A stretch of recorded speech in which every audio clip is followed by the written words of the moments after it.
Welcome, ladies and gentlemen, to Random Wrestling Talk, episode number 22. I thought I'd take advantage of the opportunity today to place another video on the channel based on some news and rumors about wrestling these past couple of weeks. Some of the big news articles I read were things of like what Kenny Omega said about NXT, some of my thoughts of what AEW is going to be like, and pretty much kind of giving you guys my overall opinion on NXT so far in the last 2 weeks, as well as talking about the big story, which keeps popping up year after year after year, of CM Punk returning to professional wrestling. The rumor that popped up I never thought I'd ever see is the WWE, which, since I'll go into that, I read on NoDQ.com that WWE and CM Punk are actually interested in working things out. I don't know if this is even the right thing for CM Punk to do, number one. I don't know if he's going to be an in-ring competitor. From what I heard from JD from New York 206, he mentions in his podcast, through his news and rumors, that a little bit of an extended idea of what he may be doing is not professional wrestling in the ring. It's actually being a co-host of this talk show that's similar to like what ESPN is, for a 1 hour event every Tuesday night on Fox Sports 1, where he's a co-anchor host for this news and rumor around the mill type thing going on in the WWE. It's more authentic, no storyline driven, just based on what is going on in the WWE in the sense of normal stuff. Maybe they'll talk about new hirees that they brought on into the company on the roster, some of the things that are going on backstage related to the storylines, and, kind of getting into some of the things that they feel is going on with the championships and whatnot. Something of that kind of nature, Maybe talk about a professional wrestler's winning streak or losing streak, or some of the ups and downs that they're going through. Micromanaging each and every individual character that's on the program, kind of just going over what they're going through and what is going on within the WWE itself. That is what is being rumored about CM Punk. Now, my portion of what I looked at was CM Punk is being asked by WWE, and CM Punk is interested, possibly, going back to the WWE as an in-ring performer. I don't know which rumor is true, nor do I care. The thing is that this whole CM Punk news is just absolutely ridiculous. After all these years, CM Punk is going to now go back to the WWE. He had an opportunity to work for AEW, which he was offered a contract extension by them through a text message. He didn't think that was very professional, so he declined the offer. Not that I blame him. I didn't particularly think that was a good move on AEW's part at all, but still, at the end of the day, you're talking about going to WWE after what they did with you, and after what all the things you said about them and how they treated you as a performer, and just sounded very similar to what Dean Ambrose went through, and it just seems like real fucking bullshit. I honestly do not like the idea of him going to WWE. I think it's a total contradiction to himself, being a complete hypocrite, more importantly, and I don't think it's a good move for him, but hey, that's his life. He's going to do what he wants. He don't give a fuck what I think. I'm just expressing my opinion. Personally, I don't think legitimately this is going to help him in any way, shape, or form. Now, granted, if he goes to being a broadcast anchor, which is what he is doing now in MMA for a league, I'm trying to remember, I think it was Cage Fury is the name of it. I have the UFC Fight Pass app, and they actually do have a lot of different promotions, and CM Punk works for one of the smaller promotions, and I think it was called Cage Fury. very dinky little small independent MMA league that goes around the U.S. and they perform in smaller arenas and venues and so forth. So, quite frankly, seems like he enjoys what he does. He sounds pretty good on the microphone. He did broadcasting at one point when he was injured in WWE back in 2010. He wasn't too bad. But granted, is that really where his career is at this point? He can't perform in the ring? Or is he just really fed up of doing any kind of physical activities that involve with him banging his body around? That might be the case, and at this point, with his career being at 40 years old, I guess that would be a good reason why he's not interested in doing something like that at this point in time. So that's just my overall gist on that subject. Other subjects going on. Kenny Omega making a mention about NXT being a developmental league. This mention was made like a week or two ago. I know I'm far behind, but I just felt like bringing this up, kind of give you guys my opinion on that. Kenny Omega stating that it's true, but not true. Because they're competing against the real WWE. That's the way WWE should be, the way NXT is. And quite frankly, the WWE main roster is just a laid-back, unemotional, do not care, money, money, money, money, money, and no care in the world about making an impact in the wrestling community and giving people something to go home about and feel excited about. That's how I feel about WWE right now. I'm pretty sure a majority of you all feel the same way. There's really nothing behind what they provide on television, which is why people are gravitating towards NXT, and at the same time, NXT is most definitely the competition to AEW. Because AEW and NXT have the similar idea and aspect formula of how their program is going to be like. Now, October 2nd, we're going to see what AEW is all about, what their formula is, how they do their format on their show, how they perform, and what they do. Do they go all out crazy, guns blazing with the action that they do in the ring, or they do it laid back and they aren't so stiff in the ring and rough on each other so that their health is in good standards so that they can perform and do something else the next week. That's all dependable. My opinion is they got a big enough roster. They don't have so much time to fill in that they could put on really hard, rough matches and give the ones that performed that week a week off and give them some time to rest and perform again for another event. That's generally how I would do it. I mean, you look at UFC. UFC, I feel personally, is a great platform, a great template to take off of because they have such a big roster. They have so many events. They pretty much have week after week events. They used to only do a pay-per-view a month and maybe one or two Saturday night, fight night type of events. And now they've gotten and developed such an attention that they are now doing week after week after week Saturday night fight nights and one pay-per-view a month. So every pay-per-view has got a pay-per-view type, it has a championship main event match.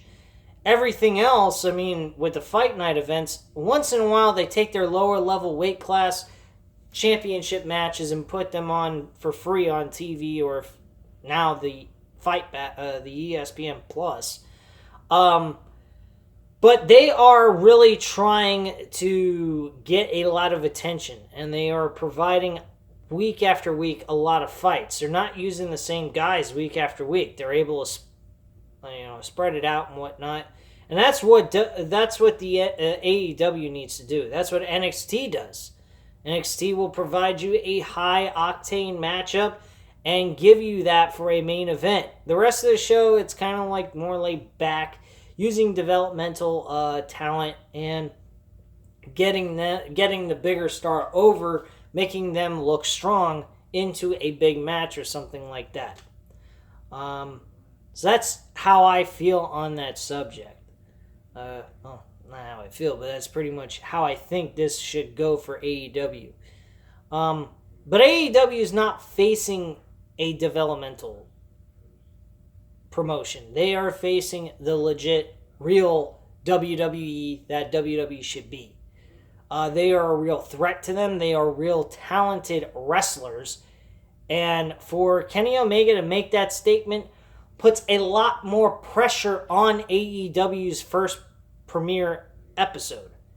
Quite frankly, this could put them in in the situation of people taking them very serious, like going into this expecting something big, and if it doesn't come out big the way they're expecting it, because he's making that statement that they're just developmental, well then we expect to see a really great show compared to what NXT can deliver. And they deliver good shows week after week. What's AEW have to offer? Are they going to provide us a heavily octane show, or are they going to provide us just a normal, everyday episode? Which is nothing wrong with that, because you can't have a great episode week after week after week. It's just not possible. I mean, you want to improve week after week and provide some kind of element to the show that gives you reason to want to watch it.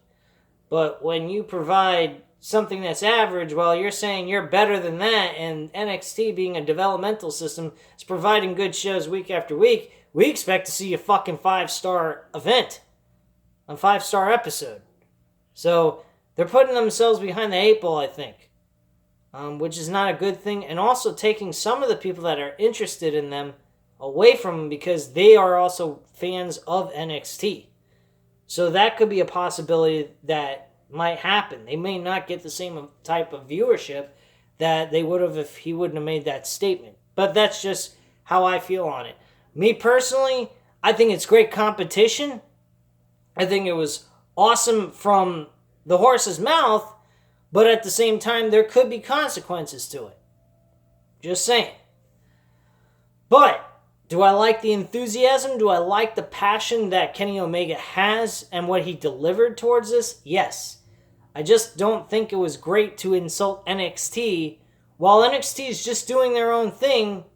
Yes, saying they're competing, but at the same time, they're not going out of their way in interviews and other things saying that they're going to mop the floor with them. That's not the way it seems with Triple H's style. Triple H's style, go in there, entertain the audience, and provide a high-quality show for people to be happy about when the show is over. And that's what I believe Triple H provides with NXT. AEW's got a lot of work ahead of them. They could either pass or fail. This premiere episode is super important for AEW. Without this episode going over well, they are going to have themselves behind their backs to the wall, pretty much. They're going to have to work really, really fucking hard to get themselves out of a hole that they probably already would have put themselves in if this show doesn't go over well. And I hope it does. I hope they succeed. With AEW succeeding, everything in wrestling succeeds. Because it leaves more opportunity for other wrestlers to go other places. It gives people the opportunity to enjoy both shows. And, it's just what it is. We need to have something more than just WWE. WWE does not need to be the pillar of everything in professional wrestling. They're not the end-all, be-all type thing. I love WWE. I always will be a fan of WWE. I just wish their creative team, their owner of the company, would get on board with what he used to do. Pretty much NXT is what Vince McMahon used to have. He had aggression, he had emotion, he had care for what he was providing to the audience. He had a set plan on how he was going about the show from the get-go, had his fucking script done and ready with his team, and made sure everything was completed before he started the show, so that they knew where they were going, how they were going to get there, and what was the goal behind the storyline that they were providing. And that's it. And that's what WWE needs to go back on doing. Instead of crimpling up scripts that writers made and then doing it all over again himself. Being Vince McMahon, that is. So that's just the overall deal. This is very important for AEW. This episode means the world to them. Fuck WWE. I heard JD from New York 206 say in one of his podcasts from Off the Script this past week on Friday night, saying that this premiere week is the biggest thing in WWE history. No, it's not really that big because they're not going to do anything that's impressive. They're not going to surprise me in any which way or form about their show. Rey Mysterio and Seth Rollins are having a Universal title match. Do you think there's going to be an ending? Absolutely not. We're going to have the same dumb thing that we had last week. Braun Strowman gets interrupted by Bray Wyatt. Bray Wyatt puts a mandible claw on him, puts him to sleep, and scares Seth Rollins. The only thing that they could do differently that would impress me is actually have a finish to this fucking championship match between Seth Rollins and Rey Mysterio, and then you have The Fiend come out to intimidate Seth Rollins. That would be the best way to do it, but they're not going to do that. Honestly, this is how I would do it. Yeah, I would go about having The Fiend interfere in the match, screw over Rey Mysterio out of winning the title, almost has a possibility of winning, and then The Fiend puts the mandible claw on Rey Mysterio. At that point, Bray Wyatt at Hell in a Cell probably is going to be the main event or co-main event. It's probably the second main event. But then again, they might put Becky Lynch and Sasha Banks as the co-main event to the Universal Championship. Since The Fiend is a hot attraction and people are really gravitating towards this character from what I've heard. But have The Fiend screw over Rey Mysterio just when he's about to get a win. Then, have The Fiend beat Seth Rollins in Hell in a Cell. And then have Rey Mysterio come back. This is all a storyline that should be based on Rey Mysterio getting revenge on Bray Wyatt, The Fiend. And also, in the same breath, having a storyline based on his son. They could use his son as a person that's captured by The Fiend, and Rey Mysterio tries to get his son back type of thing. Make The Fiend have Rey Mysterio's son Dominic as a hostage type of situation and store him in some kind of mythical place or put him in the Firefly Funhouse captive by Bray Wyatt himself, and then The Fiend is the character that Rey Mysterio has to get through to get to the Bray Wyatt and the Firefly Funhouse. I know it sounds completely out there, but that might actually work. I mean, a movie-type storyline script would be kind of a little bit of an interesting little twist to things. I mean, he likes to do all these outrageous, insane things, Vince McMahon. Why not do something like that?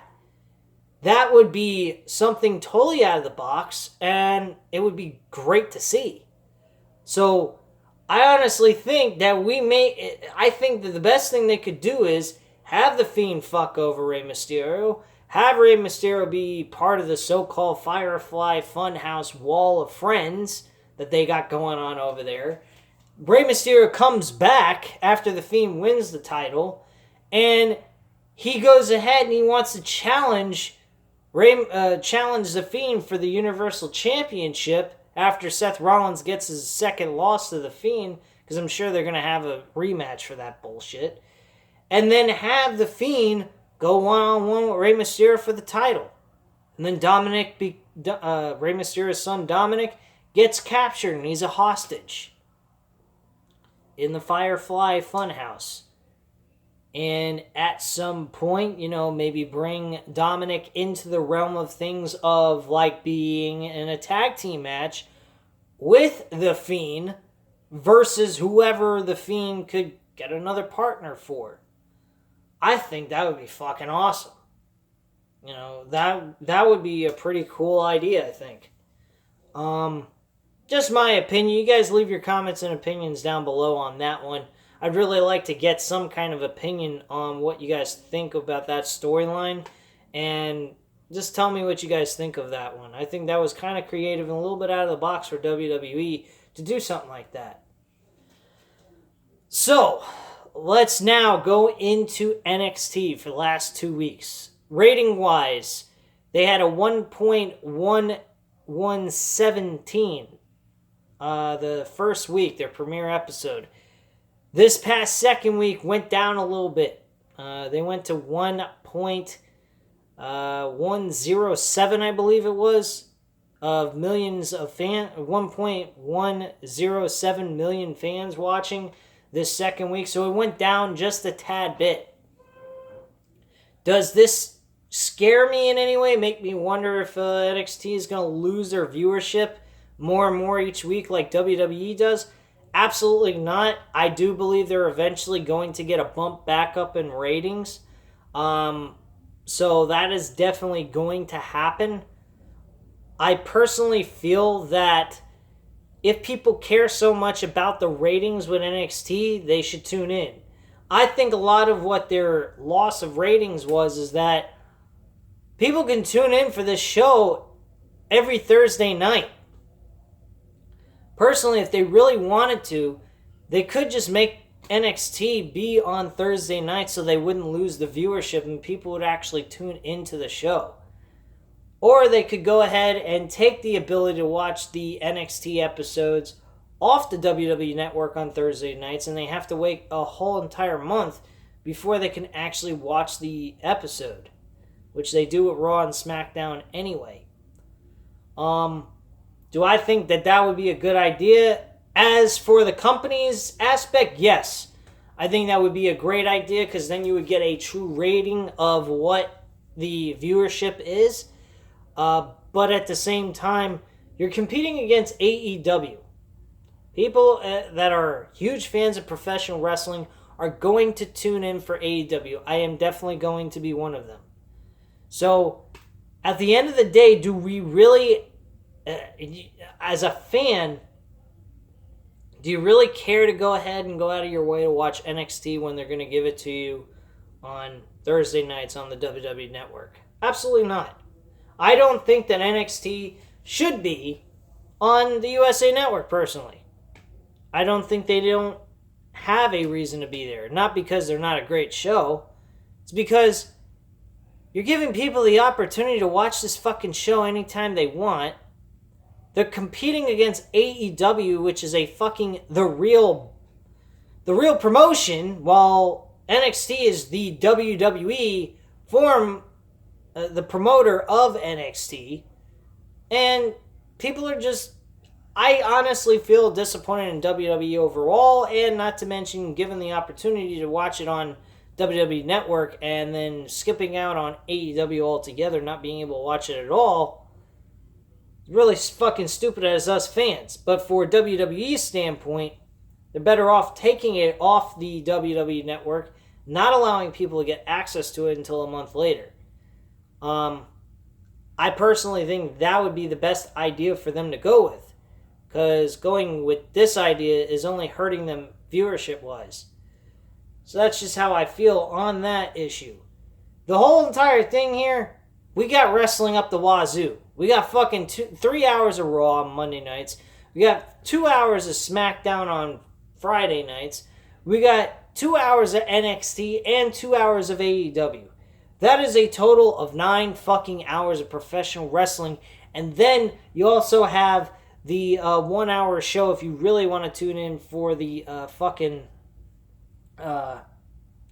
the WWE backstage access thing that they're going to have on FS1. On top of that, they have NXT UK for an hour. I mean, we got hours upon hours of fucking wrestling. You got 205 Live, another hour. That is 12 hours of professional wrestling. If you tuned in for every fucking thing on AEW and WWE, you have 12 hours of professional wrestling for an entire week. That is a day and almost that's a day and a half of work. People work 8 hours a day. Some of them work 12 actually, so that would be a full day's work for some people. But most people work 8 hours a day. And 12 hours is a day and a half of work. Holy fucking shit, that's a lot of fucking wrestling. So, yeah. There you go. That is just how I feel about everything here. I honestly think there's going to be a lot of competition. Wednesday night is going to be the war. Monday. It's going to be like the Monday Night Wars. But honestly, looking at ratings, there's many different ways to access even AEW for that matter. You could go ahead and go on Watch Wrestling website and watch it there the day after. I mean, there are so many different ways to access this stuff. And viewership, I really don't think should be important anymore, as sad as that might sound, but that's because of technology. Technology has made more advancements for people to get access to the products and the content than ever before. So it doesn't really give you a true viewership of what it is. So personally, you can't really look at this anymore at viewership like you used to back in the day when WWE competed with WCW. TV shows probably are not looked the same way in viewership either, because you can get the viewership, the view of content of like a show with any TV show off of voodoo.com. You could go ahead and get fucking this. I have The Simpsons full episode back in 2015. Every episode, paid $19.99 for it. Haven't watched the whole thing yet, but I got the entire season for season, I believe it was 27, I believe. So you have many different ways to getting access to things. TV shows, all kinds of stuff. The last season of 2.5 Men. But the last season of Big Bang Theory, you could buy individual episodes as they came out and were viewed on TV the same day and pay for it for $1.99 for a standard version of it instead of watching in high def. There's so many different things you can do, and you avoid the commercials, you avoid the bullshit. That's something that I'd like to bring up as well. WWE, Fox is actually looking for another way to provide the commercials. They're actually thinking of having limited commercials where the commercials are just shown after the matches end or before a match starts. And that is what they claim they're going to try to do, but that's just a rumor from what I've heard. If it is true, I am extremely excited for it. I am all for it. So that's pretty much it, guys. I have really nothing more to say here. This week is going to be super exciting and hopefully really good, because I hope to see the WWE flourish with some good wrestling in Raw, SmackDown, and NXT, and I'm looking forward to see AEW's premiere episode, first time ever, of AEW Wednesday Night Dynamite. I hope it all turns out well. I hope this week of professional wrestling is great, entertaining, and gives us a reason to be excited to be wrestling fans. So anyway, guys, hit the like button if you liked the video. Hit the subscribe button if you're not already subscribed to the channel. And leave a comment down below, and I'll get right back to you on that, guys. Have a great night. Bye.